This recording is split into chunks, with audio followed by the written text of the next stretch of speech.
Hammaga assalomu alaykum. Ko'rganimiz videoni boshida sevgi haqida aytmoqchi edim. Sevgi yo'q bu dunyoda. Sevgidan azob chekkanlar. Ko'ramiz kommentga kim ko'p yozadi sevgidan azob chekkanlar. Bunisi bo'lsa sevgi tamom. Birinchidan. Ikkinchidan 23 yil yashagan inson ayoli boshqa erkakka ketganini eshitganmisizlar? Men lekin eshitganman. Jivoy eshitganman. Shu narsani aytib berdi menga inson. Yoshi katta, mananam juda katta.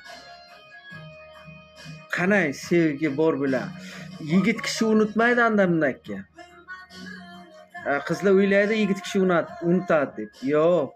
Qiz bola tez unutaveradi. Albatta kommentga yozib qoldiringlar. Sevgi men o'ylayman yo'q bu dunyoda. Yo'q. O'zbekiston ichida yo'q. Bo'lmagan, bo'lmaydi ham.